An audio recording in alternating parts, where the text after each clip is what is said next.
Con su permiso, señor presidente, senadoras y senadores, hoy recordamos los sismos de la Ciudad de México en 1985 y lo hacemos en un momento en donde nuestro país está afectado, lastimado y dolido por los fenómenos meteorológicos que están lastimando a buena parte de la sociedad y del país. Creo que este es un momento en donde cada uno de nosotros tiene que poner lo mejor que tiene para recordar bien, para no olvidar y para contribuir a que estos problemas que hoy vive nuestro país se resuelvan de la mejor manera posible.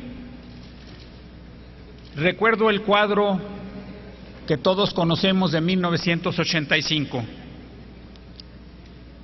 Se destruyó la infraestructura de la ciudad, los teléfonos no funcionaban, pero sobre todo quedaron 100,000 personas, 100,000 familias sin vivienda, 500,000 de habitantes de esta ciudad que no tenían a dónde vivir.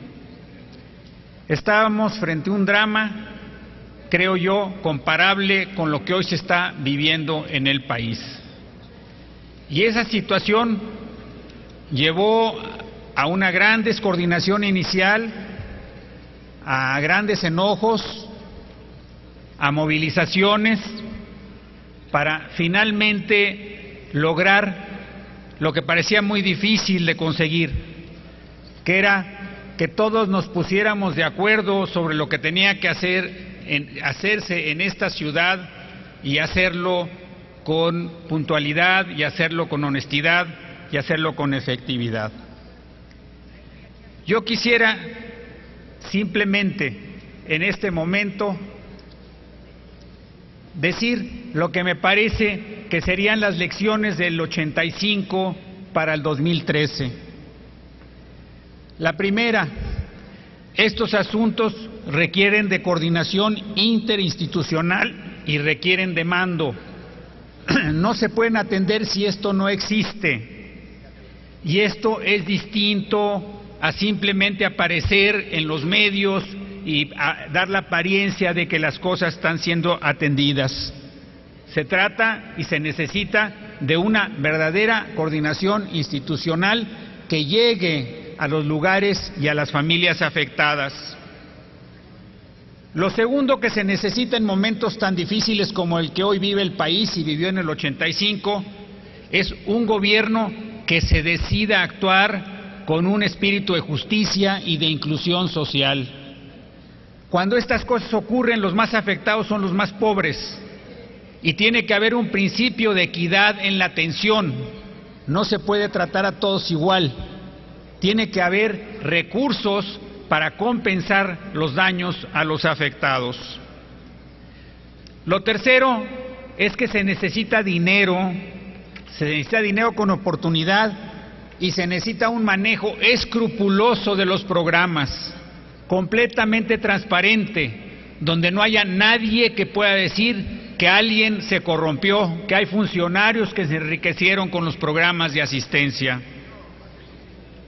Lo cuarto, la cuarta lección es que estos proyectos de reconstrucción, de reconciliación, de atención, no solo son proyectos económicos o técnicos, son proyectos en donde hay que combinar la mejor técnica con el adecuado financiamiento y con un componente social que es indispensable.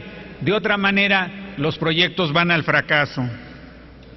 La quinta lección, me parece importante, es la definición de la participación de los sectores de la sociedad.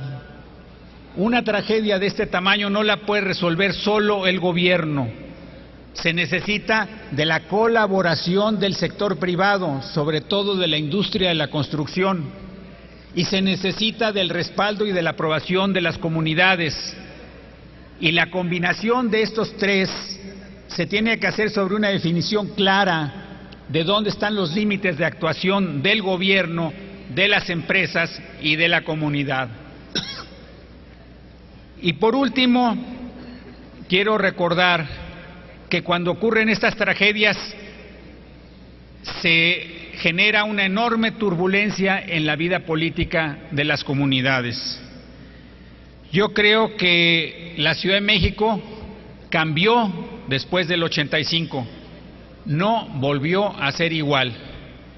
Y el 85 trajo un cambio en la correlación de las fuerzas que se reflejó en las elecciones de 1988, y por esas elecciones del 88 se hizo la reforma política de la ciudad, de tal manera que el México, Ciudad de México de 1985, ya no tenía nada que ver con el México de los 90 y el México del año 2000. Entonces, me parece que tenemos que estar preparados para que lo que hoy ocurra en el país, sabiendo que va a haber repercusiones políticas, seamos absolutamente escrupulosos en no utilizar los programas con propósitos clientelares, porque eso no hará más que revertir las acciones de ayuda en contra de las autoridades que se dediquen al clientelismo político y electoral. Se necesita, frente a una situación como la que hoy está viviendo el país y como la que vivió en el 85, una enorme generosidad, una gran capacidad de atender los asuntos sin predilecciones políticas y una determinación democrática que será la única que sea capaz de absorber estos conflictos y canalizarlos hacia una recuperación y restablecimiento de la vida normal de las comunidades y de la fortaleza de las instituciones. Muchas gracias.